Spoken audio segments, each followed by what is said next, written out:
Bensen is the moderator. He is the editor-in-chief and co-founder of On Demand Weekly. He's also worked at Sundance Channel, Miramax, and BMI, and he's currently on our advisory board and also on the advisory board of San Francisco Film Society.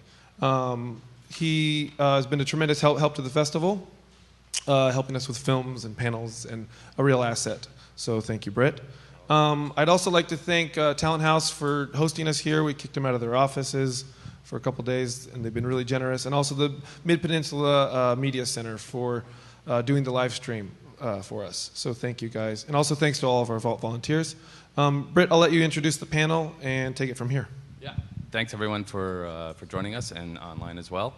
So when Alf and I were talking about what panels we might do, so much of what the Palo Alto International Film Festival was offering was on the technical side, the trade side, filmmakers, and I really wanted to create a panel for consumers, people who enjoy films, whether in theaters, at home, to learn more about what's happening here in California and specifically the Bay Area. So I've asked these 4 experts in their field. It's a diverse panel to join us. So I have John McCrae here, who's the GM of Tunerfish, and his past, he used to run Plaxo, the startup. To his left, Michael Murphy, EVP of Gravitas Ventures. It's an on-demand distributor. To his left, Dale Gerasi of Gerasi Films and also on the advisory board of Jamin. And finally, Danae Ringelman, who is co-founder and COO of Indiegogo. And so this is a pretty loose format here of what we're going to talk about and what you can all ask. The first question I'll ask to each of you, if you could just go down in order, what was the light bulb that went off to help you decide to start your current company? And what was the technological innovation to say, we can do it now? So it would be, when was it? What was the light bulb? And why you could do it then versus before? All right. Current startup is Tunerfish, which is right at the intersection of social and entertainment. I guess the light bulb moment was late 2009, and what we've been seeing in general with the web is a transition to a social web, where social is infusing every different niche, every horizontal and every vertical. And social has an enormous potential to make us smarter, even though right now it looks often so frivolous. Smarter in the way that we can actually get a signal from what appears to be noise of what's happening all around us. And the inspiration for me was actually the realization I've got so many channels, but I really don't know all of the great stuff that's perfect for me. In particular, a TV show called The Tudors on Showtime that was recommended to my wife at a party. We watched one episode, fell in love, and it's this really cinematic quality television that's about the court of King Henry VIII. But we didn't discover it till the middle of the first season, at which point Henry was already on to his 3rd wife. So it seemed to me there should be some way that the internet and social should shrink the latency of discovering something awesome. So that's what we're working on at Tunerfish now. So I won't take credit for starting Gravitas because that's my business partner, but I've heard the story enough about the light bulb moment for him that I can share it with you. Essentially, he started his career at Comcast Corporation when they were rolling out video on demand in 2003, 2004, worked his way over to kind of Warner Brothers Consulting for them and just saw these buy rates of independent films that he hadn't heard of before, and they were doing great business on demand. And he said, well, I'm going to start a company going to film festivals, cold calling producers, going to film markets, and asking people, not only what is your strategy to get up on Comcast, but the other 100 cable operators in North America. And over the last 3 years now, that beyond cable, it was always our goal to get long-form content on the main screen in somebody's in somebody's home, usually the living room. So that was cable VOD. But now with the onset of Wi-Fi televisions, Apple TVs, Roku devices, you've got Netflix, Apple, Amazon, Vudu, Cinema Now. They're all accessible on the main screen in somebody's home. So those are all major platforms for us now.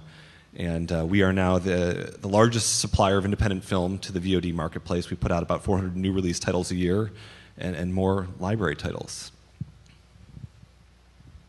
I'm a filmmaker.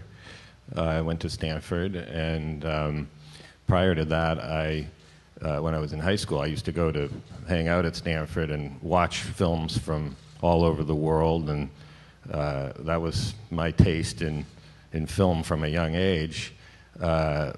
Jumping to 6 years ago, a good friend of mine and somebody with whom I served on a not-for-profit board at the time, Gaurav Dhillon, who's a well-known Silicon Valley entrepreneur, best known for founding Informatica, was thinking about what he was going to do next, and he invited me to come over and have coffee, and he said, listen, here's my idea. We should create a place, a destination on the web where people can go and get films from all over the world, and independent films, the kinds of things that are shown at film festivals all over the world all the time, but that otherwise are hard to see.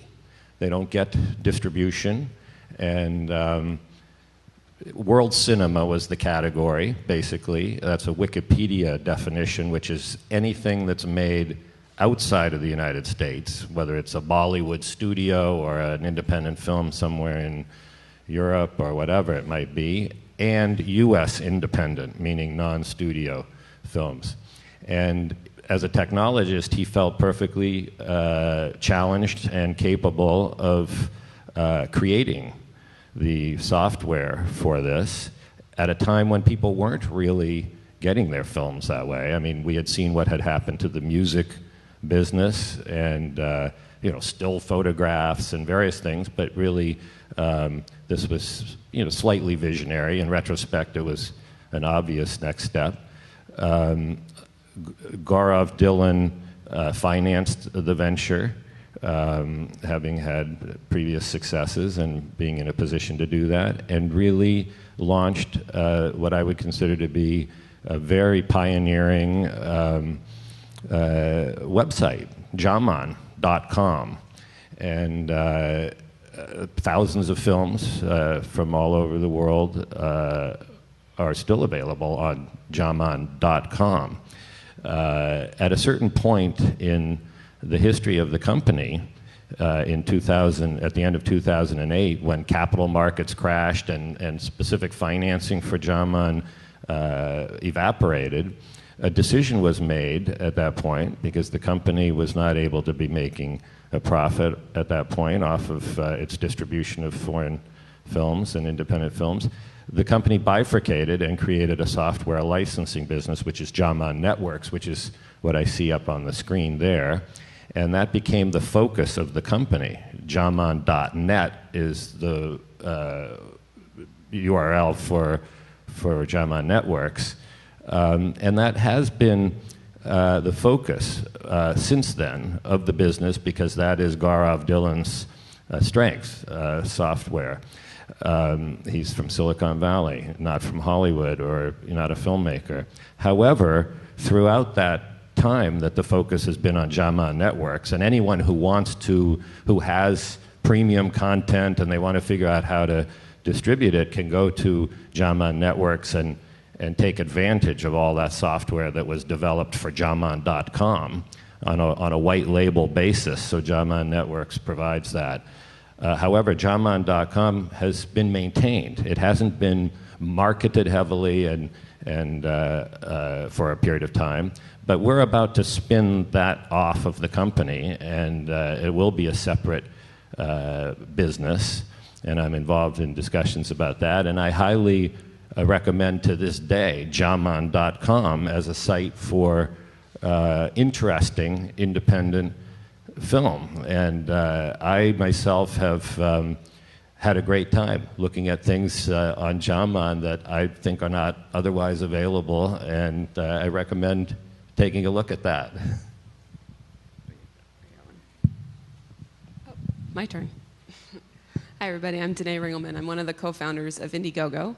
And we actually, I would say we probably got our start back in 2002 without me realizing that we were starting, because it was from an experience I had. I was working on Wall Street for a long time in the finance industry, covering the media and entertainment space. And I started going to these events and starting to work with filmmakers on the side to try to raise money the old-fashioned way, thinking I could leverage my banking experience and make it perfect.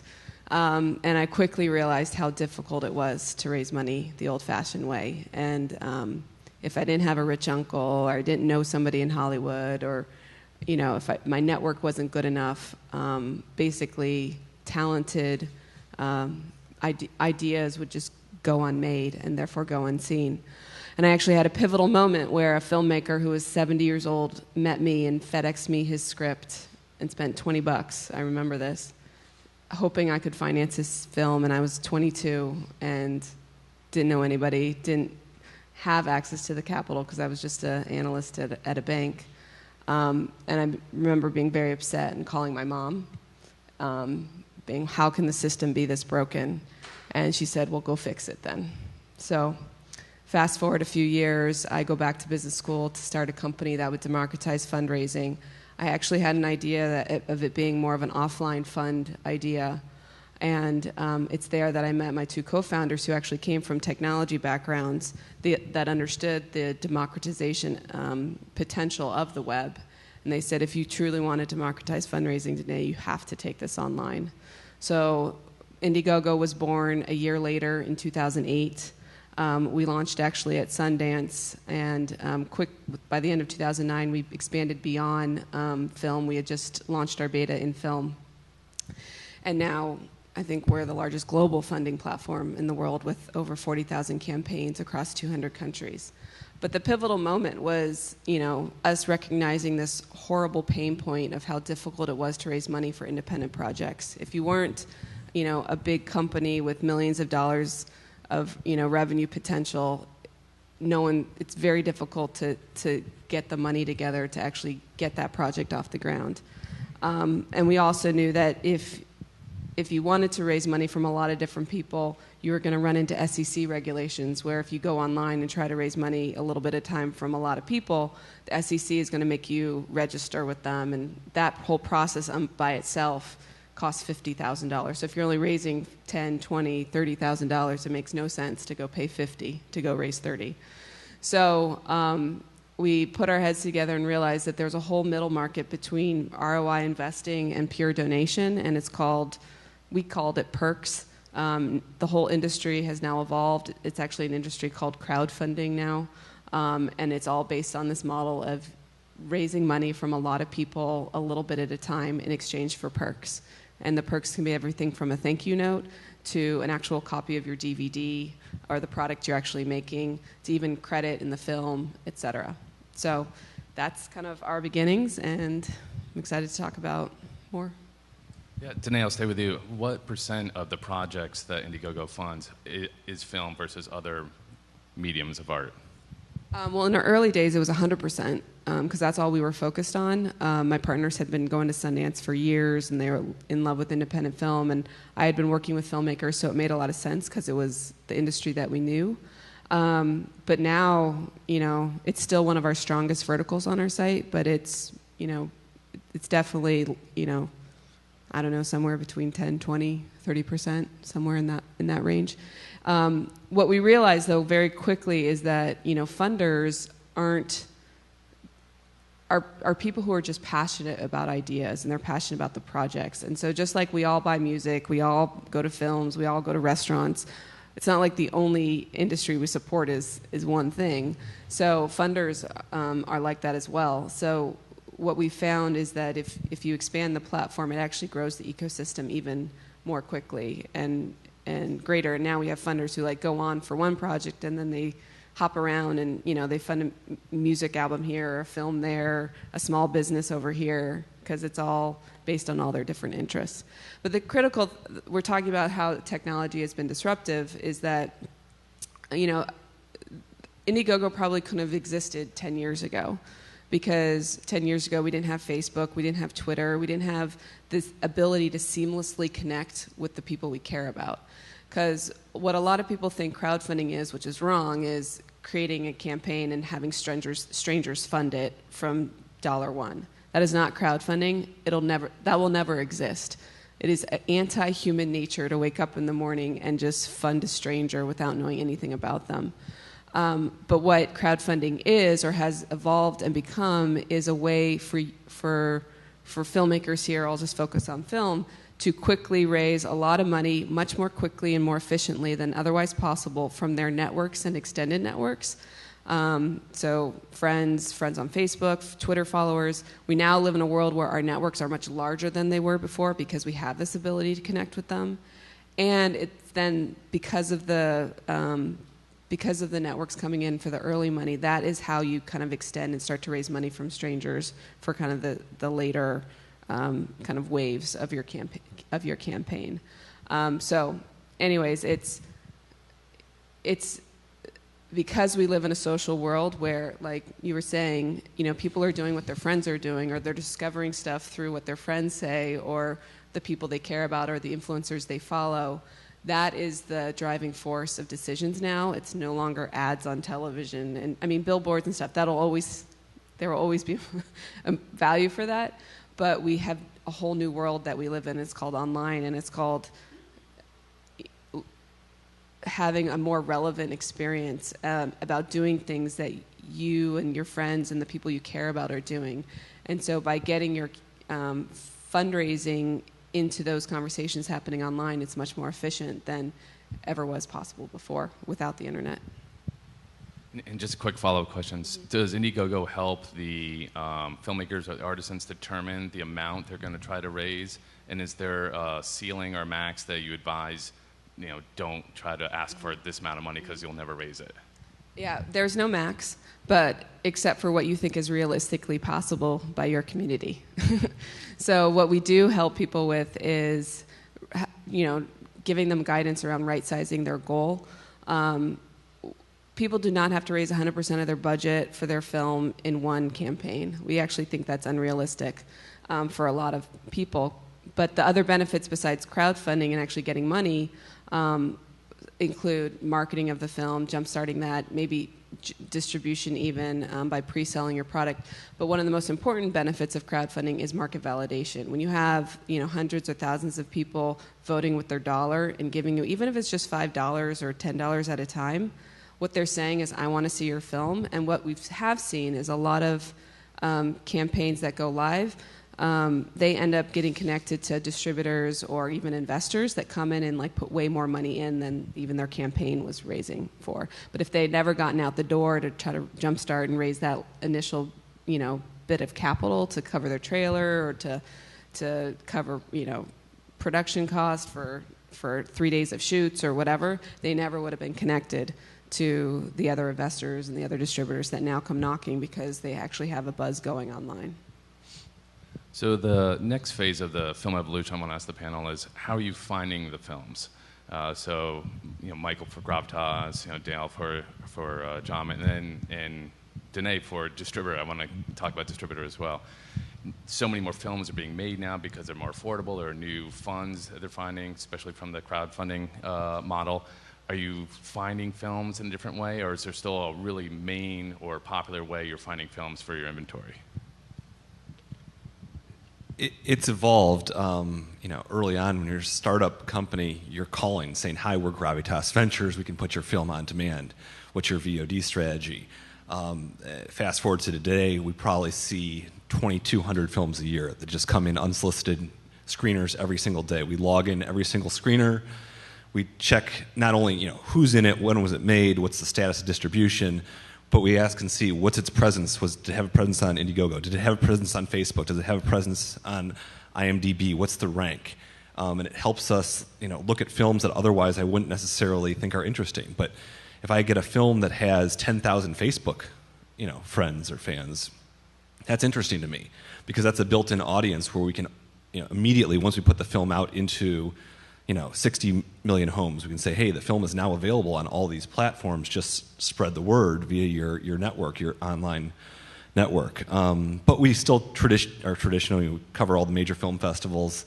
We'll be at Sundance, South by Southwest, Cannes, Toronto, Berlin, Palo Alto, and emerging film festivals. So, but it's interesting. And now we have, I think, what I consider my licensors. We have over 400 licensors that we work with. A lot of my licensors are not individual filmmakers. They're other distributors or sales agents who have turned to Gravitas as kind of a VOD solution. So we might get multiple titles from the same licensor, and that's efficient for us and efficient for them to have one payee, one license agreement, one guy who knows how to deliver films. But we also still will do a lot of films directly from the filmmaker or from the producer. We also have some sub-aggregators that work for us, where if it is just this kind of one-off film that comes in the door, it's a good little horror movie, but it just doesn't make sense for me to do a whole license agreement, a whole other set of deliverables. I'll say, look, here, introduce you to this guy over here who's got a standing deal with us, and we'd be happy to take your film out there. And this can allow us to take it out very quickly.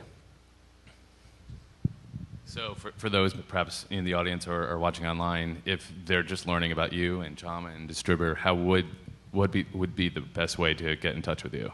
Sure. So there's our website up there, and the best way. You just call us, email us. All of our email addresses. My director of acquisitions is Mel Miller. Send her an email. We've got a film. We've got a project. We generally are only looking at finished films. We're not a production company.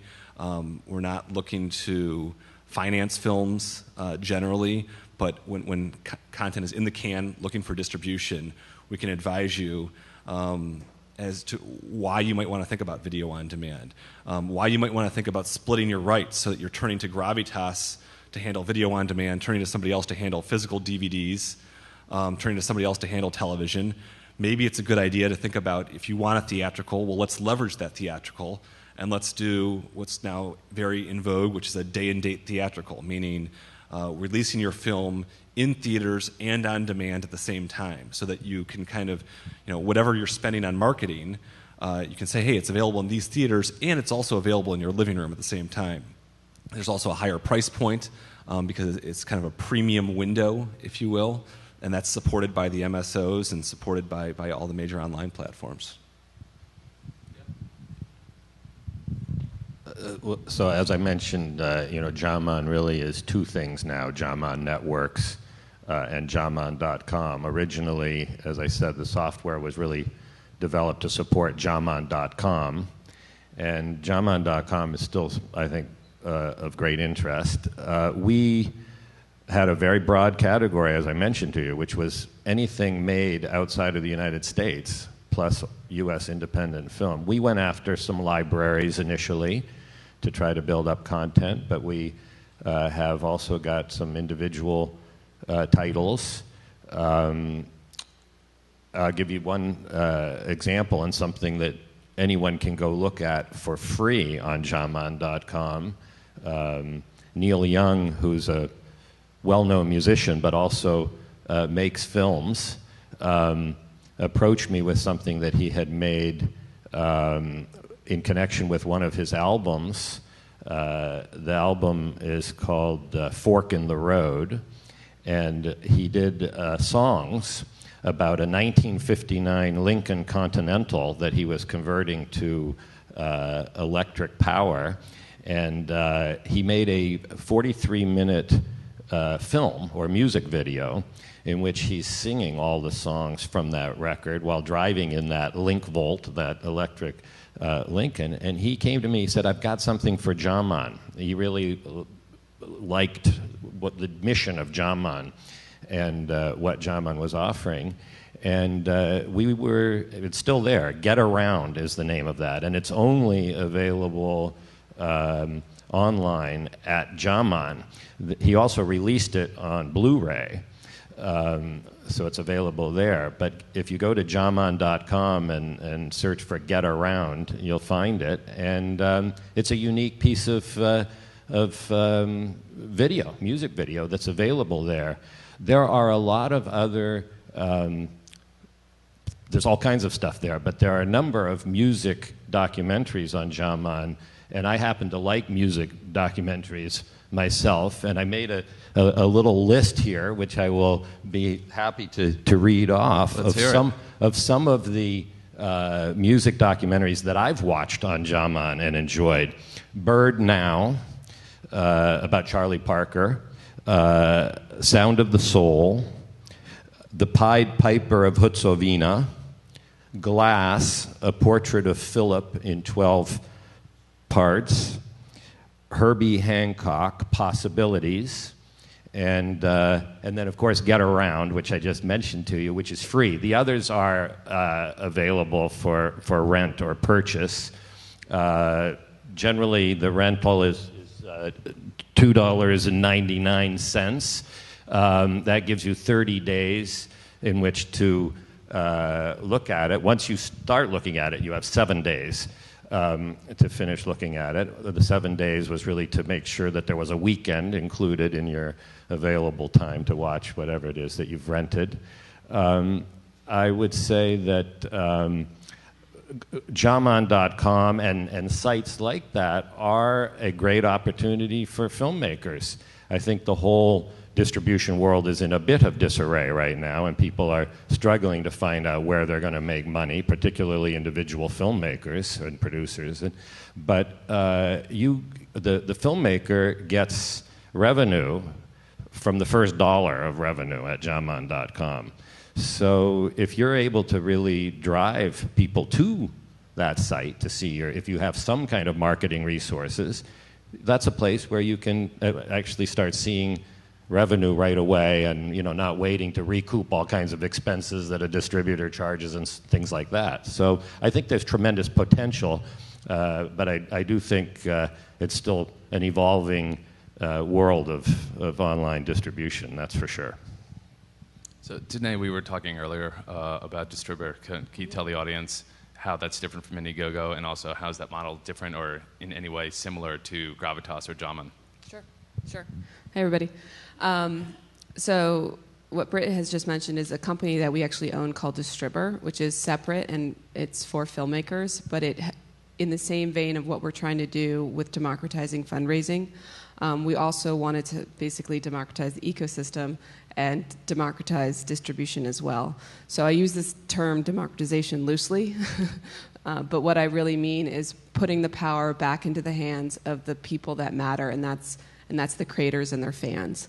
And that's what we're doing with funding, is allowing fans and future customers to fund, as well as with Distribber, our distribution arm, we're giving the power back to the fans as well. The way Distribber works is that it's an online digital distribution company where we put you on all the different outlets, whether it's iTunes, Hulu, Amazon, Netflix, cable VOD, all the different digital outlets.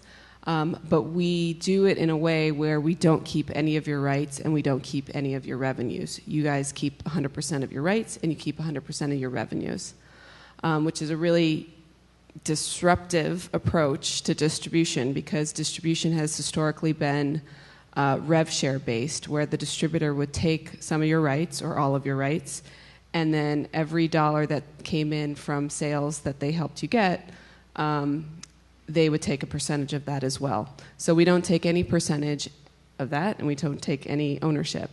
And the way we do that is we literally just charge a one-time fee to get on all the different platforms.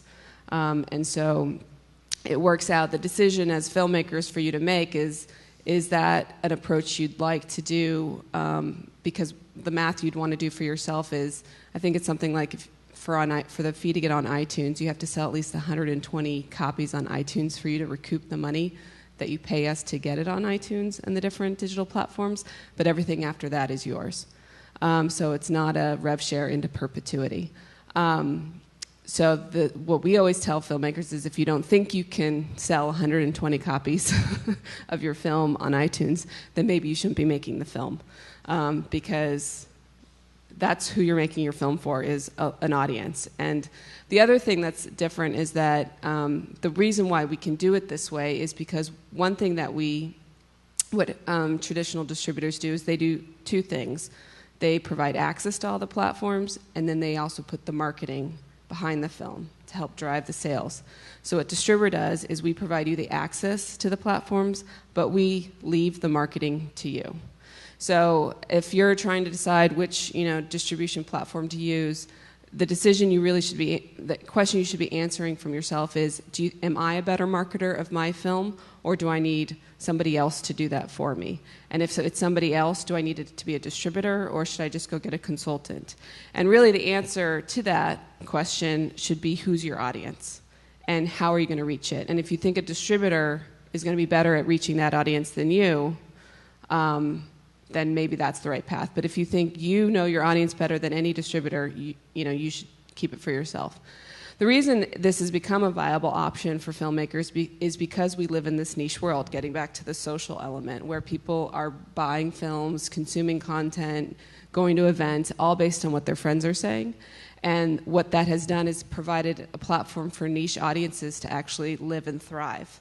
And so what that also means is that as a filmmaker, you now have more definitions of success. In the old world, the one definition of success was getting onto the big screen.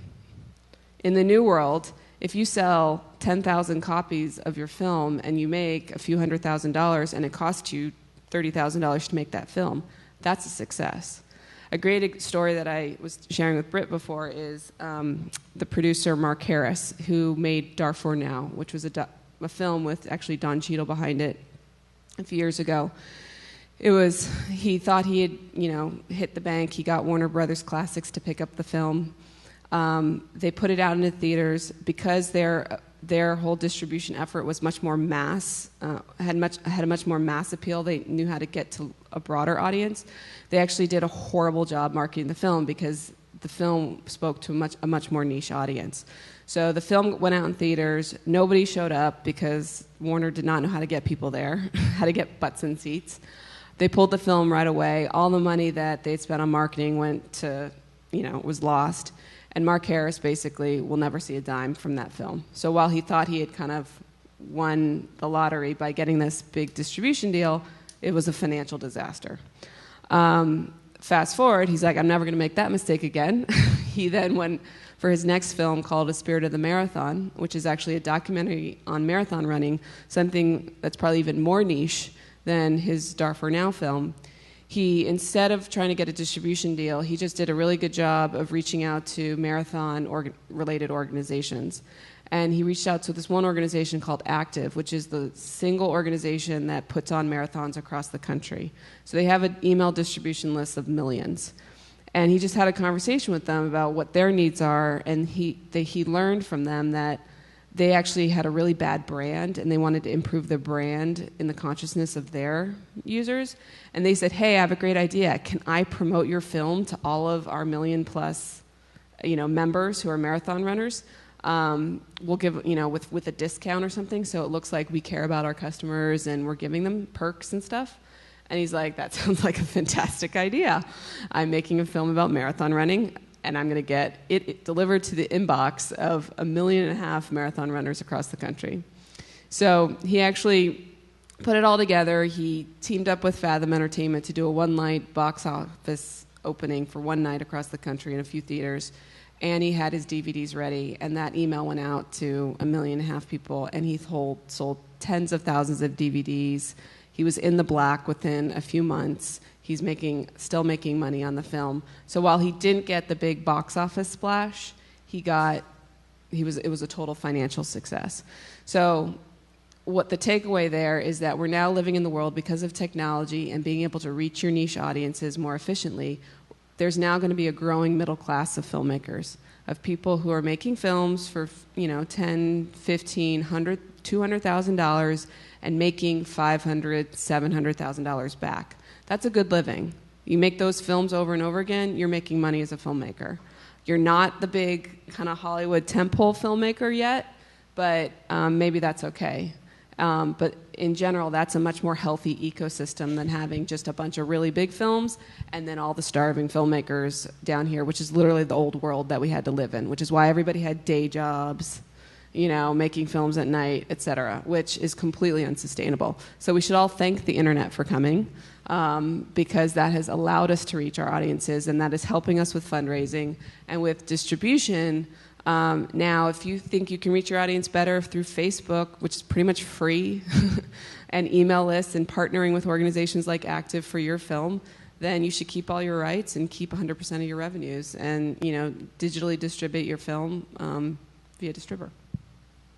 Michael, we were talking about the elephant in the living room. Can you tell the audience what made it a success and what future titles you have coming out and how you're going to market them to the consumers? Sure. So The Elephant in the Living Room is an interesting documentary, and this is also a filmmaker who wanted to control his own destiny. He was a filmmaker who had been through the studio system previously on some larger titles and said, no, this time I'm going to take my documentary and I'm going to fragment out rights and I'm going to turn to experts in the field. And he saw Gravitas as an expert in the video-on-demand space. And so we put it up in 100 million homes at the end of August, and the film's doing phenomenally. I think it's been the number one, or it's been in the top 4 or 5 documentaries on iTunes since it went up. It's been number one. It bounces around, same in the independent section. And that's, where I think we really excel as an organization. It's not just getting the film on the platform. What you have to do is live and breathe video on demand in all its flavors. And how do you do that? And for us, while it's important to potentially spend money marketing, more important is understanding each one of the user interfaces, each one of the guides for every single video on demand platform. So a Comcast guide, for those of you in the Bay Area, is different than a Time Warner cable guide, for those of you in Los Angeles, is different than a Time Warner cable guide in Columbus, Ohio, is different than a Time Warner cable guide in New York City. And it sounds crazy, and it is crazy. And we monitor that by having dozens of sling boxes deployed across North America that we monitor on a regular basis to not only determine, A, is our content up, but B, is our content being merchandised appropriately? So all we're trying to do is, grab the end cap in a Walmart is now the just-in section on Comcast. Understanding, and it's all relationship-driven still. The Internet's a great equalizer, but on Monday I'm going to go meet with major video-on-demand platforms in this area because I have to, because I need to say, hey, here's my upcoming slate. Would you consider this for your movie rental of the week in December? Would you consider this title for your Halloween stunt coming up in a month? Here's 15 titles. And able to merchandise those films within the platforms is really how our films have seen some success. I've got 2 great movies coming up at the end of this month on October 31st. A movie called Page 8 with Ralph Fiennes and Rachel Weisz is coming out. It was the closing film at the Toronto Film Festival this year. And then on November 2nd, we've got another film called 5 Star Day coming out. And this is, again, that in-theater and on-demand model. So it's going to be in about 20 markets over the first 2 weeks, and also available on demand. And so we're excited about those titles coming up. We put out a lot of content, but we're solely focused on this. We've never sold a DVD. We've never sold a film to Showtime. We've never done a lot of the things that other distributors do. And our distribution expenses are zero. We put the burden of the delivery on the filmmaker up front. We say, look, this is what it's going to cost you. Here's the lab you want to work with. You'll get a volume discount pricing because we do hundreds of films, but we won't charge distribution expenses. But we think we've got a great success story. So we've heard all these great distribution models and how films can get funded. Now I think we're in John's space here. It's such a competitive landscape. How do consumers know where to go first and where to find what's going to be the best type of film or TV series, in the case of your site, to watch so they're maximizing their time spent watching it? Tell us a little bit how Tunerfish is currently working, and perhaps hearing these examples could work with these companies to help better inform consumers of what's available. Yeah, so it's a really exciting time. There's so many different exponential curves that we're riding on. Obviously, the most well-known one is Moore's Law, which is that computers are getting faster, kind of doubling every 18 months and getting cheaper at the same time. But that now kind of generally applies to this industry as well, the democratization and the lower cost for cameras and the ability, basically, anyone can make a film now. And so if we think about TV as a medium, it started with 3 or 4 channels, and now with on demand, it's just the number of choices just keeps going up and up. And so we're now, with Tunerfish and some other examples of social entertainment products, just beginning to tease out what should be possible here.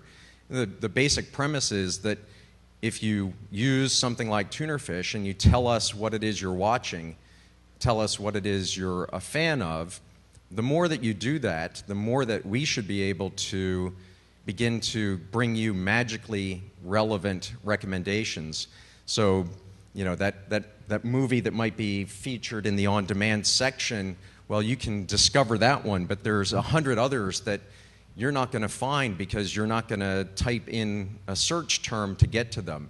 So this, essentially, how do you discover all the great stuff?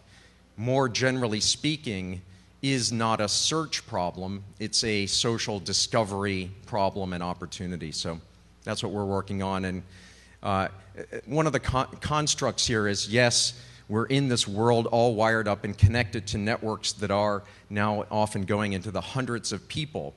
But those hundreds of people that you're a friend with on Facebook, they don't have identical taste with you.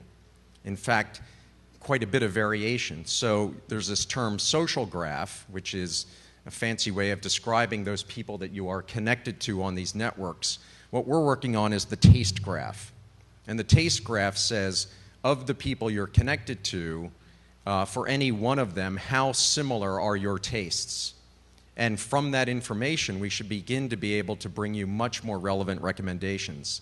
The second thing that you can do with Taste Graph is that you can then go out and look across the entire network and find strangers who are almost identical to you in their taste profile and who happen to be really into a particular independent film that has recently hit the market and that you've never heard of.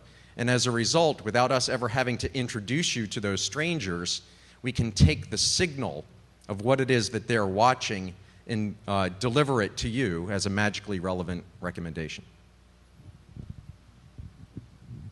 Great. So now I want to get back to the title of the panel, Whose Tail's Wagging the Dog? I want to flip the switch of you're all providing services to consumers, but how much of what you're observing or hearing back from consumers is influencing what you're providing, be it the type of programming Tunerfish is trying to write about, promote, and the films that each of you are intending to work with. How has it changed either from the beginning of your company or in the last couple of years with the explosion of social media?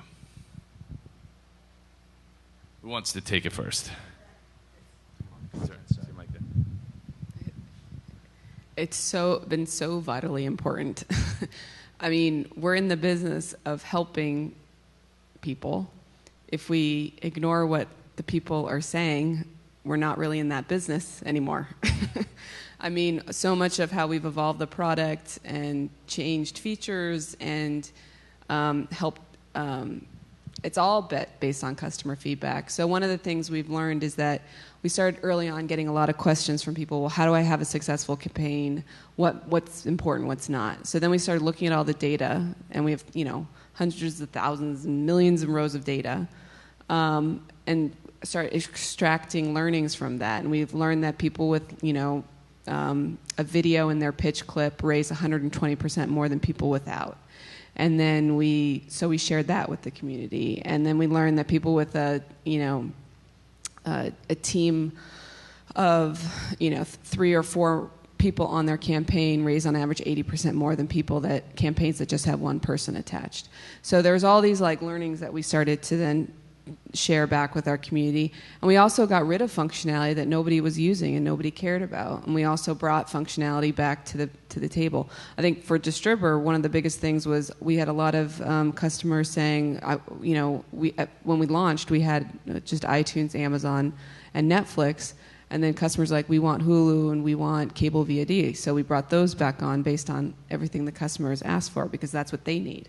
So I think if you're in the business of not listening to your customers, you're going to fail because that's that's who you're there for. And if you're not providing solutions to their needs, then it's just not going to work. And the biggest feedback that people get is lack of usage. So I mean, I think that's pretty clear. If no one's using your product, then you're clearly not providing value. Yeah. So Jaman has gotten consistently positive feedback from what I would call its cinephile audience, and it's appreciated for delivering unusual content, independent films and international films. As I mentioned, for a period of time we have focused on the Jaman Network's side of the business. So the Jaman.com site has not been getting that many new titles as it was when it was originally launched. However, as I mentioned, we are on the verge of spinning it off as a separate company that will then be focused on really getting a lot more content. And so I think it's watch this space going forward. But I think that because people now are very accustomed to getting their films from the web, that we will find a lot more Jaman-like sites. I think that there should be a world. There shouldn't just be, 3 companies in the world that, Netflix, Apple, and Amazon or something from which you can get films. I think that there will be niches and channelization of things like Jaman that, it'll be interesting to see how it develops. Michael? So, I mean, at most base level, as a for-profit entity, I want to go find content that's commercial and resonates with consumers. And we have, can lean on the 1,000+ titles that we've put out in the marketplace and see which ones do well and which ones don't do well, and try and, divine some, why did that film do well and why did this film not do well? And it's platform by platform. Bizarrely, with documentaries, we do a ton of documentaries. Generally, the happy documentaries don't do as well as the depressing, violent, drug-induced documentaries. They do well. Just go to Hulu and do a search of top documentaries and see what's up there all time. So we want to acquire a product that definitely sells, because at the end of the day, if we're generating revenue, our filmmakers are generating revenue, and it's a business model that works. What's really been interesting, though, too, with entities like Netflix and Hulu that are very tech, I mean, they would call themselves tech companies, not entertainment companies. And you can engineer successes on these platforms where you didn't used to be able to do it. And when we look at a film, just very briefly, I look at kind of 3 different phases for a film and video on demand. A transactional phase where consumers are actually paying for the content, either to rent it or to own it. Next would be a subscription phase where it would be Amazon Prime or Netflix or Hulu Plus are the 3 big players, but there's some indie places like Fandor is involved in that. And then finally, there's an ad-sponsored model. And the reason that the film kind of moves through this over time is that you're trying not to cannibalize your revenue by putting a film up on Netflix too early, perhaps, where there's 25 million subscribers who would maybe, they're going to watch the film there and not buy it on Comcast. So each film's different. Each film has a different decay curve, different shelf lives on different platforms. But you just kind of look at that. So we can talk to a filmmaker and we say, look, this is great. You've got 10,000 Facebook fans. Okay, when we tell you, put the Netflix link up and let's drive traffic so that when I go to Netflix and say, hey, Netflix, I've got this great film, we really think it's going to resonate with your subs. It's not just me saying that to Netflix. Netflix can look at their internal algorithm and say, wow, look at this. There's a huge demand for this film already. Look at all these hundreds or thousands of people that have added it to their queue, their DVD queue, or their instant queue. And what that does is it results in a higher license fee all the way around. So we work with, and share our learnings with filmmakers. And so you can kind of engineer successes with some of these new tech platforms. I think we've got about 10 minutes. If anybody wants to ask a question, there's a microphone back there if you can queue up for that. But John, we were talking earlier about how you monitoring chatter and community conversation, you can predict how films are doing are going to do on the box office. Can you elaborate to that and share with the audience? Oh yeah, so it's just interesting to watch. Even though we're still pretty small, on a given weekend, you can just look in Tunerfish trending and often see which movie is going to win in the box office. But also to the last question, the tail wagging the dog, for us, in a world where the number of pieces of content you can watch keeps going up exponentially, one of the challenges for Tunerfish is to make sure that if you want to tell your friends you're watching a particular thing, you need to be able to find it in our database. And so that's an ongoing challenge. And although we hit a pretty decent metadata database, there are holes. And we've got a passionate community of users, and some of them are real TV junkies. When they find something that's missing, they want it to get fixed. And so, fortunately, they've learned that if they use Twitter and let us know, or hit me with an email, I'll add it within minutes. But it's also the case when we first met, you asked, could Tunerfish help with the films here at the Palo Alto International Film Festival? And I said, you bet. Let's make sure that all of them are in our database and that each one of them has a nice looking promotional image. So when someone wants to say, I'm watching this movie, they get that little moment of connection with that. Seeing a picture helps. And so, for us, it's making sure that our catalog represents that universe of entertainment choices out there. And that's why I'm interested in working with you guys to make sure that this stuff is well represented here.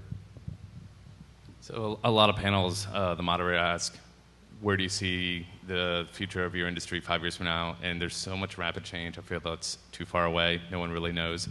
What about just the end of next year, 2012? Is there anything you're working on, or is there anything you've been reading about you think it's going to be a game changer for your company and or the film industry as a whole? So for us, 2012 is all about international. We really haven't made a whole lot of money for our filmmakers outside North America, primarily because I only control rights in North America. But because technology can be such a disruptive force, it is. And we're not, in November, early November, there's this thing called the American Film Market down in Santa Monica, and it's 3 hotels of people buying and selling movies, what I'll call the old-fashioned way, territory by territory, deal by deal, whereas I can go back to my filmmakers and say, hey, do you have UK rights, Australian rights, New Zealand rights, and Canadian and South African rights? If so, let's light up your film in all those territories on Apple, Xbox, Sony PlayStation. Do you have Japanese rights? Oh, Hulu just moved into Japan. Let's light it up in Japan. Do you have Latin American rights? Netflix is moving into Latin America. And so we want to leverage existing relationships to try and monetize these films worldwide without additional costs, without additional deliveries. And I think that's a real game changer. And it's disruptive in the sense that it's not how films have traditionally been, sold. Filmmakers like the idea generally, but the foreign sales agents don't necessarily like the idea. So we're running into some challenges there, but I think it's going to be interesting, and I really hope to have a full, flourishing, on-demand business internationally by the end of next year. As I've been repeating, there are 2 parts to Jaman. I think Jaman Networks is in a very good position to really provide solutions to content owners and distributors who would like to have a dedicated site of their own to directly distribute content.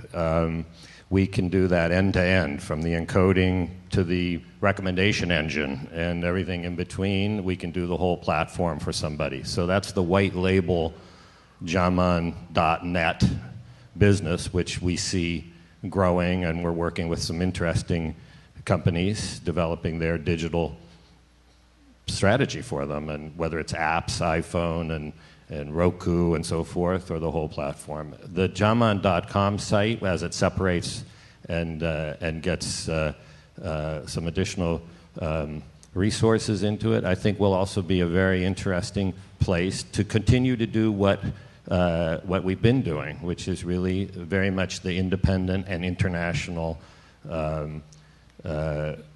film distribution. So I feel cautiously optimistic about the future. I think we are a pioneering company. Jaman was very early doing this, and we're very much at it now. So we don't know what's going to happen, though. So I'm not going to predict too much about the future. But it's certainly a very interesting time, and needless to say, the whole distribution of film and video has been shifting, and it will undoubtedly continue to do that. Prediction. Even if it's just for Indiegogo or distributor, it's something you're working on for next year that you want people to look to. Yeah, sure. I was saying one thing I've learned is you can't really make a prediction. It's just more of a fun exercise.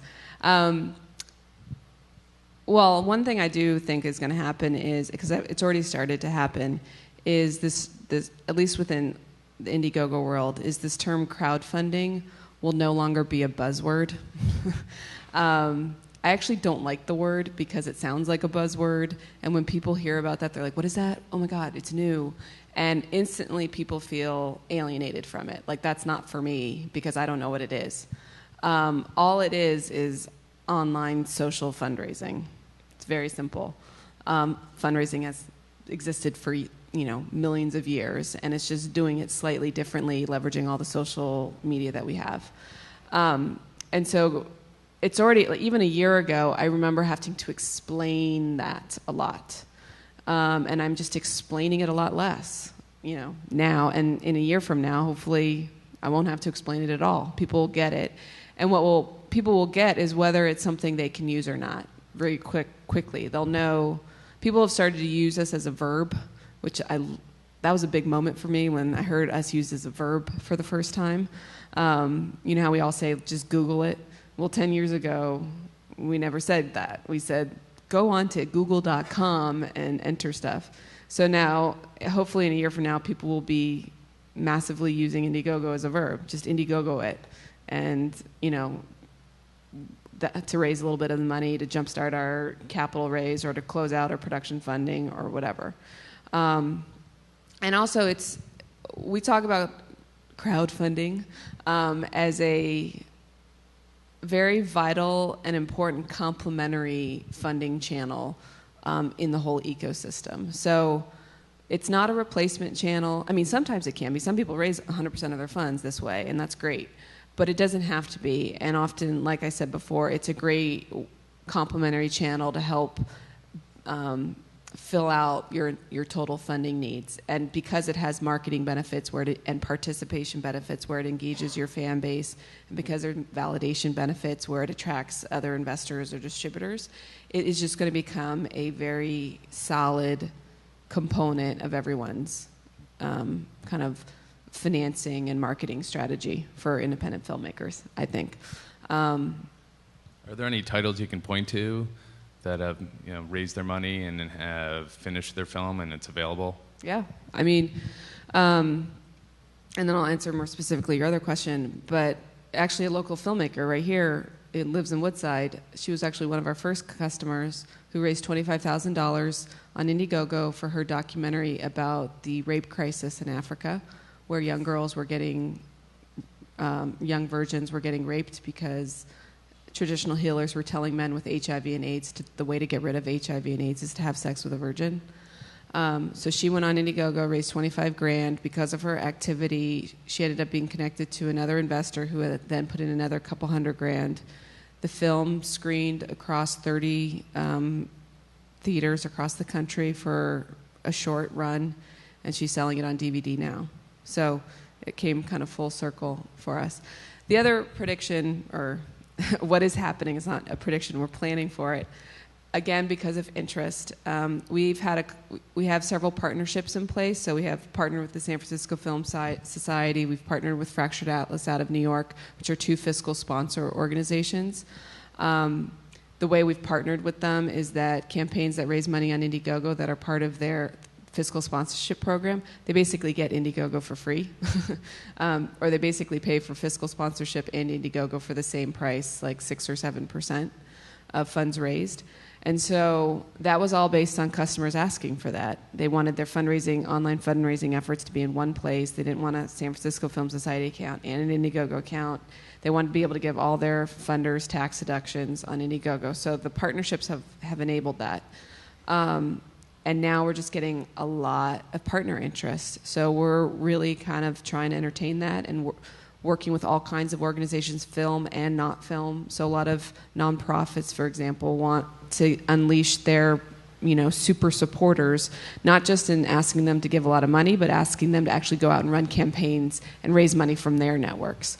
So we have partner pages on our site now where organizations get their own branding, and all of the campaigns that roll up into that organization are all in one place. So think of, like for example, Fractured Atlas. On their page, it shows that over almost $2 million have been raised for all their 300 plus campaigns that have come through the partnership with Indiegogo and Fractured Atlas. So just doing more of that. There's one thing I would add about the future, which has been mentioned here, and I think it's recommendation, and I think there's a huge future there with the deluge of programming coming from all over the place. Recommendation will be really the next big thing, and Jaman Networks is very much involved and interested in that. And we even have on Jaman.com, going back to that original site, a mood finder on there, which is patent pending, and really enabling somebody to define what they're looking for within some specific bullets, or or hearts, or the various ways. And I recommend that you take a look at that mood finder at Jaman.com. But Jaman Networks is very much about recommendation, and I think that's the future. Any questions from the audience?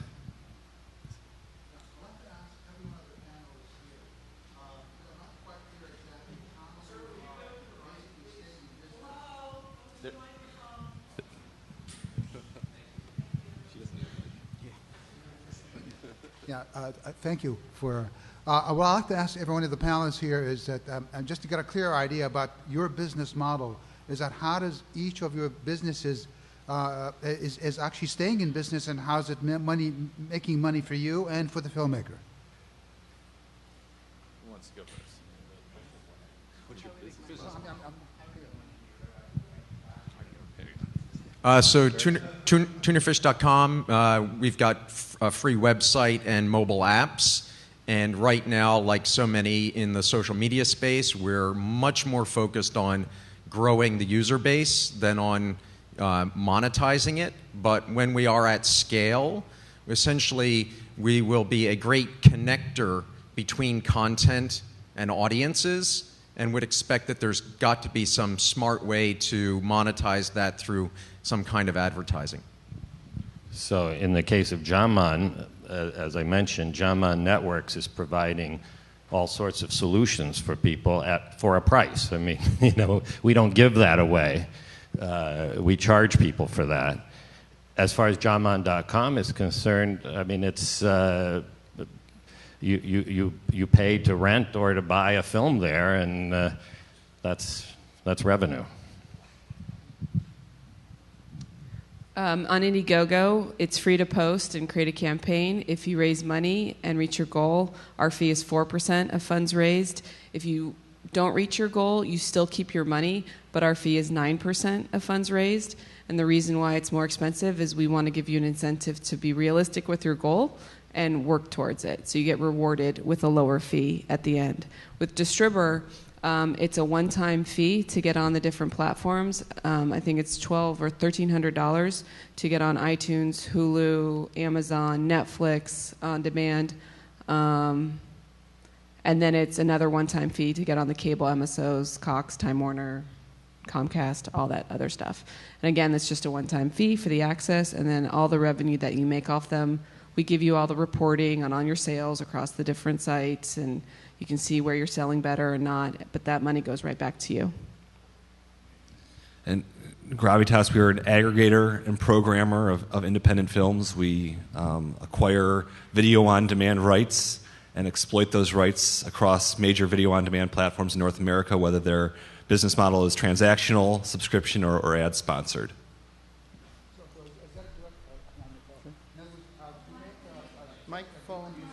Microphone. Oh, excuse me. So you make specific agreements with the filmmaker to be able to obtain those rights? Correct. Okay, Rogan. Correct. It's a royalty-based business. Okay, my name is Sheridan Tutson. I'm with founder of the San Francisco Renaissance group. We're on Facebook, so if anybody's interested. We're about 400 filmmakers in San Francisco. One of the questions I have is, we see you're heavily PC-based or web-based, which is like the last decade, and right now the explosion is in smartphones and tablets and really mobile apps and things like that. So, but on the other hand, we see the convergence because many of the tablets are using web-based types of things. So where do you see this all going with the mobile apps converging with the webs going onto the tablets and the smartphones? Maybe each one? Yeah, so that's absolutely our focus is these smartphones and tablets are increasingly a companion at the time of consumption, whether that consumption is happening in your living room or in a movie theater or happening right on that device itself. And so Tunerfish is built from the ground up as a mobile app that is there, in essentially 3 phases. The first phase is make it really easy, fun, and rewarding to share what you're watching. Second phase is take the data that comes from that and transform it into intelligence that is magically relevant recommendations. The third phase that we'll tackle next year is to connect that discovery to consumption. And that can happen through deep links to the app that controls your tuner in the living room, so it changes your channel. Or it could be connecting you through a deep link to the content in the iTunes store, or to some other app like the Netflix app to watch it right on that device. So that really is where the action is. And I would just add, I mean, it's here now. It's not necessarily next year. The Netflix for Kids, which they debuted a couple months ago, plus the iPad, I think equals babysitter. And whether right or wrong, I've seen my friends' kids, they give them the iPad, and they know how to use that thing better than I do. And they're little avatars, and they just scroll through it. I want to watch this. And it's in the back seat of the car, or it's wherever, and it's being, I think Netflix is being consumed. I don't know what the numbers are, but a lot of hours are being consumed on the iPad. Well, I would just say that Jaman is about making content available anywhere people are getting it and looking at it. So that means iPhones and iPads and Samsung TV and Apple TV and Android, etc. So just across the whole spectrum. Yeah, I think in general there is a push already towards mobile, clearly.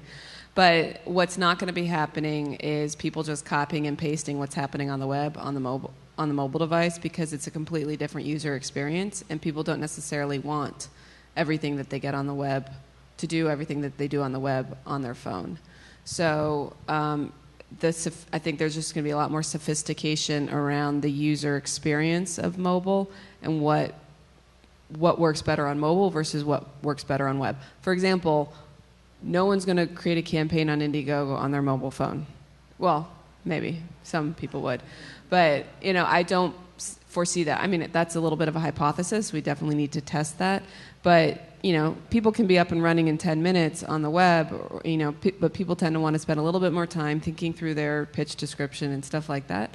They probably want to sit down and focus on it for an hour. That said, people might want to contribute real quick, one-two punch, which is what's possible on the web, on the mobile. So we'll probably be enhancing all the stuff we do on mobile, but not necessarily copying and pasting what's happening on the web on mobile. Mobile just is an interesting extension of the user experience of the site, focused on things that make more sense to be done via your mobile phone versus on the web. Next question. Hey, I do stereoscopic filmmaking, specifically digital animation. And do you have any channels for distributing stereoscopic films? Not Anaglyph, but like actual, like either Shutter or Real D. Can you repeat that question? What was the stereoscopic 3D films? Do you have any channels for either planned or current for distributing? We do, and they're out there. And I think the reality is cable operators are promoting 3D big time because they're now selling 3D televisions, right? And the install base of 3D televisions is very small, but operators want to keep those subscribers happy, so they will have 3D linear channels. There is content available in 3D on demand, and the problem is you spend a lot of money to make it in pure, real stereoscopic 3D, and what happens is there's not enough people out there with those televisions. So we've been able to, on some occasions, just get like flat license fees. Say, look, we'll bring you this great piece of content. We know there are not enough people going to buy it, but you can then promote it to your subscribers that, hey, we have 3D content available. So there's a market for it. It remains to be seen how popular it's going to be, but it seemed like last Christmas 3D televisions were all the rage. We'll see what happens this year. Next. Hi. I live in a real rural area on the Big Island, and a lot of people, believe it or not, they're still not hooked up to the internet or other things, and there's still a lot of poor people that don't have all these gizmos. But I just wanted to put in that, I'd really like to see you keep including the library systems all around the world and find a way to be sending these things. A lot of us still go to the library, and really our first point of contact with a lot of documentaries that we never would have heard about is just the hand goes out, to that cover and what's there. We search through all these things, some older people especially, more than we would search on the internet. And I think there's a huge number of people that still do that. And one of the problems is with the whole library system is that, there's not a right to reduplicate. So the libraries don't have a ton of money now because everyone's broke. Hawaii is completely broke. And so it would be nice if we had this right, to keep our collections. Those are collections too. So whatever you can do to support that, I think that would also be good on the extreme end of the not-haves. I would just add one thing. There's a company in Cleveland, Ohio called Overdrive, and they are the single largest supplier of digital content. Granted, it's not going to be physical, but to libraries in the United States. So if you probably look at the San Francisco library, I'm just guessing now, look at the very bottom of the page, it probably says powered by Overdrive. So we license content to Overdrive, who libraries have budgets, and instead of buying encyclopedias these days, they're buying digital content. And they can buy the right to have our movie checked out for one time to a patron, or they can buy like a all-encompassing license.